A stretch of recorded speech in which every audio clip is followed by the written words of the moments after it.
అందరికీ నమస్కారం. సురేంద్రపురి పార్ట్ 1 చూసినందుకు చాలా థ్యాంక్స్.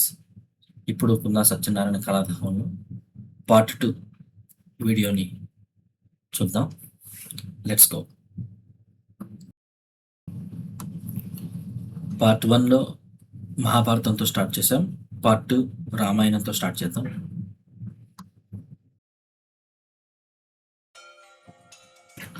శ్రీరాముని మరియు లక్ష్మణ భరత శత్రుఘ్నుల జననం,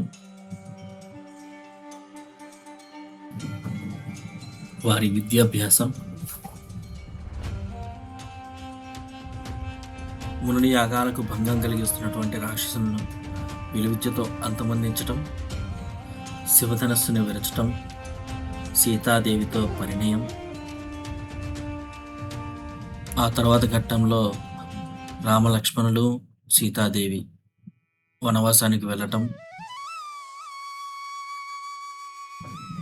లక్ష్మణుడు శూర్పణఖ ముక్కుని కోసిన విధానం ఇక్కడ మీరు చూడొచ్చు. బంగారు లేడి కోసం సీతాదేవి రాముడిని అడగటం, రాముడు ఆ లేడిని వేటాడితే అందులో నుంచి రాక్షసుడు రావటం, లక్ష్మణుడు లక్ష్మణరేఖ గీసి తల్లి నువ్వు బయటికి రావద్దు అని సీతాదేవితో ప్రమాణం చేసుకోవటం, భిక్షుని రూపంలో రావణాసురుడు సీతాదేవిని భిక్షణ కోసం అడగటం ఈ యొక్క ఘట్టంలో మీరు చూడొచ్చు. భూమితో సైతం పెకిలించి ఆ లక్ష్మణరేఖ దాటిన సీతాదేవిని రావణాసురుడు తన నిజ స్వరూపంతో లంకకు సీతాదేవిని తీసుకెళ్లే సంఘటన ఇక్కడ ఉంది. ఇప్పుడు మీరు చూస్తుంది వాలి సిగ్గుల మధ్య గదా యుద్ధం. చెట్టు చాటు నుండి రాముడు వాలిని చంపటం, ఆంజనేయునికి శ్రీరాముడు తన అంగుళికాన్ని ఇచ్చి సీతాదేవికి ఇవ్వమని చూపించడం తన గుర్తుగా. ఆంజనేయ స్వామి లంకకు బయలుదేరి సీతాదేవి దగ్గరికి వెళ్ళి శ్రీరాముడి అంగుళికాన్ని సీతాదేవికి ఇచ్చి సీతాదేవి దగ్గర ఉన్న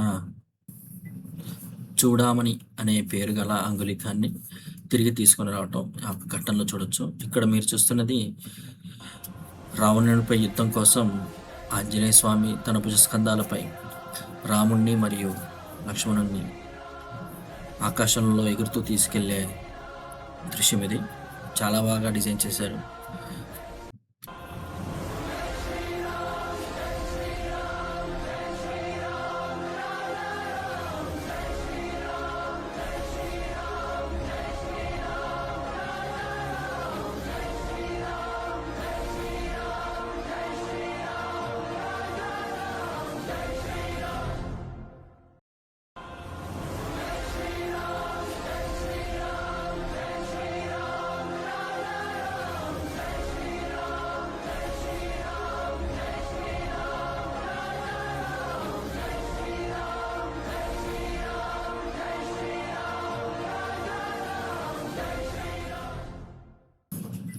రామునితో యుద్ధానికి సిద్ధంగా ఉండడానికి నిద్రపోతున్న కుంభకర్ణుని లేపే దృశ్యం ఇక్కడుంది. అక్కడున్న ప్రజలందరూ ఎంతో గోల చేస్తూ అరుస్తూ కేకలు వేస్తూ కుంభకర్ణుని నిద్ర లేపడానికి ప్రయత్నిస్తున్న దృశ్యం ఇక్కడ ఉంది. ఆ తర్వాత రావణాసురుడు ఆంజనేయ స్వామితో పోరాడే విధానం, రాముడు రావణుణ్ణి వధించటం మీరు చూడొచ్చు. ఇక్కడ రావణాసురుడు కుప్పకూలిన దృశ్యం ఇక్కడ ఉంది. ఆ తర్వాత రావణాసురుడి తమ్ముడైనటువంటి విభీషణుడు లంకకి రాజుగా మారటం, తనపై పడ్డ మలినానికి అగ్నికి ఆహుతవుతూ సీతాదేవి అగ్నిలో నుంచి స్వచ్ఛంగా బయటకు వస్తున్న దృశ్యం ఇక్కడ మీరు చూడొచ్చు. ఆ తర్వాత పుష్పవిమానంలో శ్రీరాముడు మరియు సీతాదేవి అయోధ్యకు తరలి వెళ్ళే దృశ్యం ఇక్కడ మీరు చూడొచ్చు. సీతాదేవి మరియు శ్రీరాముడు పుష్పక విమానంలో వెళ్తున్న దృశ్యం ఇది. అయోధ్యకు వెళ్ళిన తర్వాత శ్రీరామునికి పట్టాభిషేకం చేయటం, మునులందరూ ఆ భార్యాభర్తలను ఆశీర్వదించే ఘటన ఇక్కడ మీరు చూడొచ్చు. ఎంతో మహిమగల శ్రీ హనుమాన్ నడ్డు ప్రసాదం ఈ యొక్క సురేంద్రపురి విశేషం.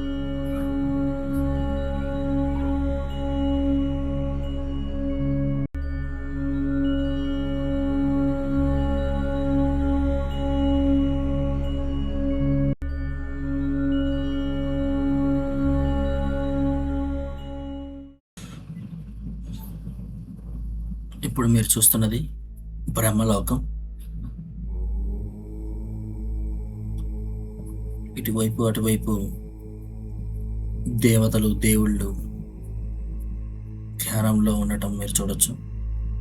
సరస్వతీదేవి మరియు 4 ముఖాలు కలిగినటువంటి బ్రహ్మ తామర పువ్వుపై ఆశీర్వదించే ప్రతిమను మీరు ఇక్కడ చూడొచ్చు.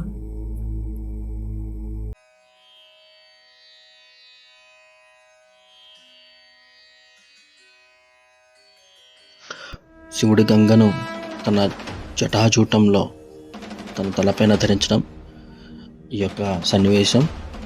భూమిపైకి గంగానది ఉగ్ర రూపంలో దూకినప్పుడు ఆ వేగాన్ని తట్టుకుని భూమిని రక్షించడానికి శివుడు తన జటలలో గంగను బంధించి ఆపై చిన్న ప్రవాహంగా భూమిపైకి విడిచిపెట్టాడు. ఇప్పుడు మీరు చూస్తున్నది మహిషాసురమర్దిని. దుర్గాదేవి మహిషా అనే అసురుణ్ణి వధించటం, ఆమె ఉగ్రరూపం దాల్చటం.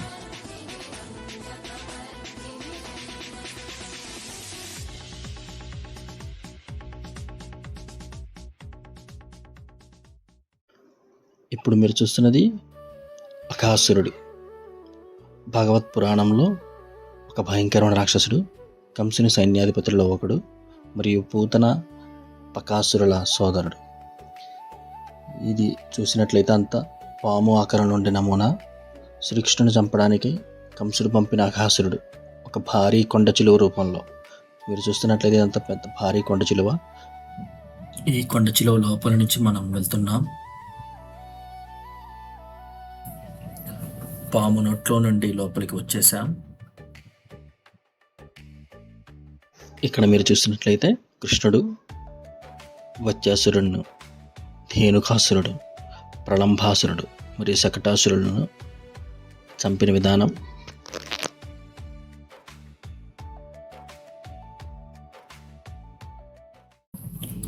ఇప్పుడు మనం వెళ్ళబోతుంది విష్ణులోకం, అదే వైకుంఠం. ఈ యొక్క బంగారు వర్ణపు ద్వారాలను దాటుకుని మనం వెళ్తే లక్ష్మీ సమేతుడైన శ్రీ మహావిష్ణువును ఆదిశేషునిపై శయనించి ఉండటం మనం చూడవచ్చు.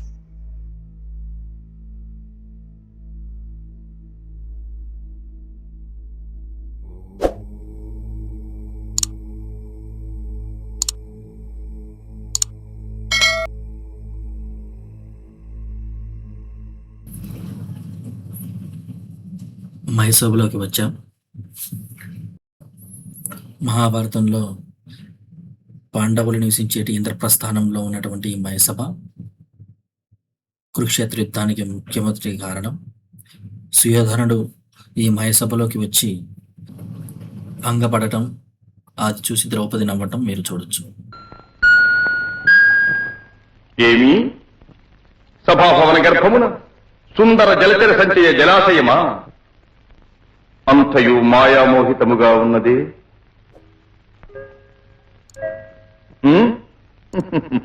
ఇది అట్టిదియే.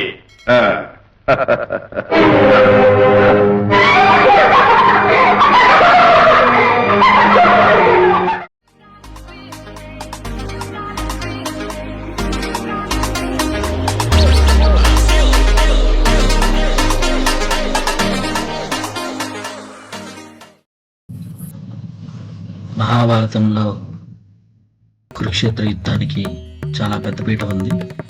18 రోజులు జరిగిన ఈ యొక్క యుద్ధం నమూనా మరియు శ్రీకృష్ణుడు అర్జునుడికి గీతోపదేశం చేసిన వర్ణన అంతా చాలా చక్కగా చిత్రీకరించారు.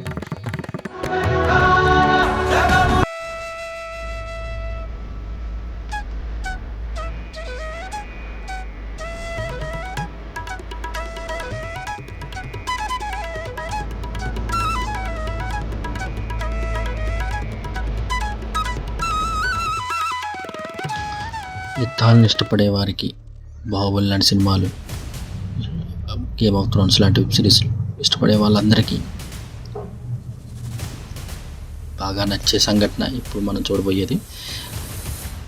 18 రోజుల నిర్విరామ యుద్ధంలో, కురుక్షేత్ర యుద్ధంలో 13వ రోజు ఈ యొక్క పద్మవ్యూహం లో అభిమన్యుని చంపిన విధానం నాకు అసలు ఇందులో వెళ్తున్నంతసేపు మేబీ నేను కూడా ఈ పదవ్యూహంలో ఇరుక్కుపోతున్నానేమో అన్న ఆలోచనలోకి నేను కూడా పడిపోయా. అంత బాగుంది అసలు ఇదంతా.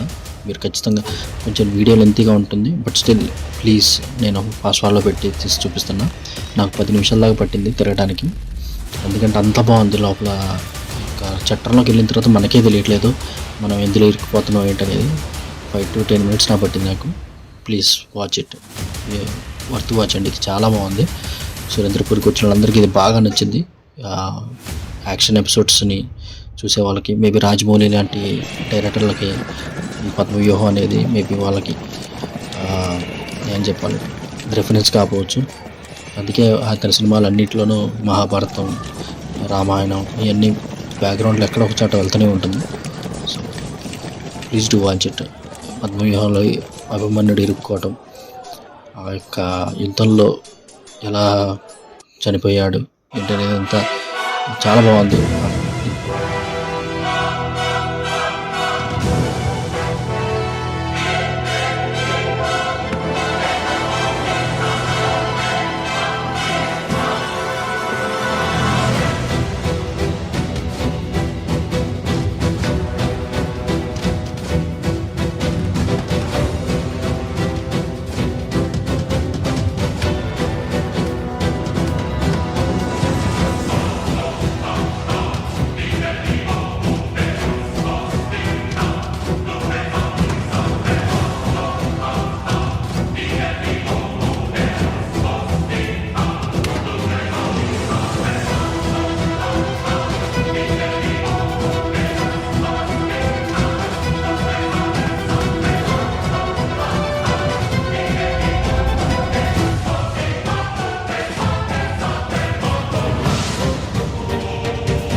హిందూ పురాణాల ప్రకారం లక్ష్మీదేవికి 8 రూపాలు ఉన్నాయి. వారిని అష్టలక్ష్ములు అని మనం పిలుచుకుంటాం. వారు ఆదిలక్ష్మి, ధనలక్ష్మి, ధాన్యలక్ష్మి, గజలక్ష్మి, సంతానలక్ష్మి, వీరలక్ష్మి, విజయలక్ష్మి, ఇంకా విద్యాలక్ష్మి.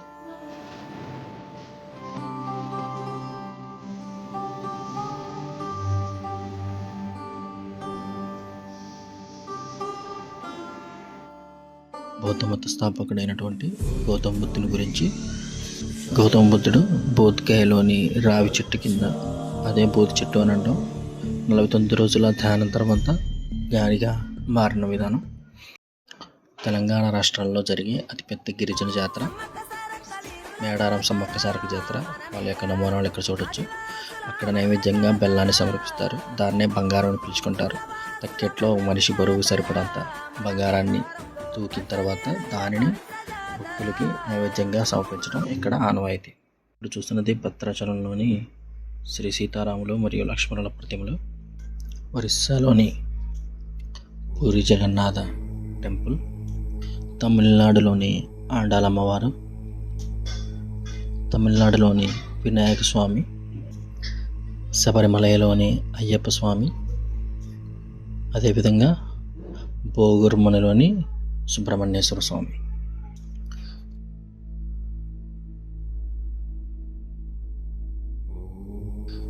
షిర్డీ సాయిబాబా,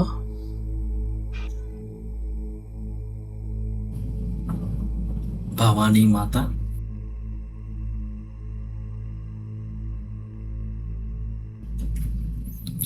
కలకత్తాలోని కాళీదేవి,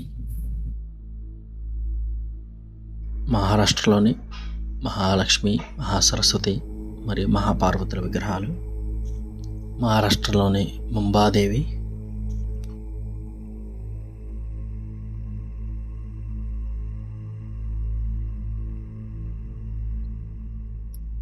నటరాజుని విగ్రహం.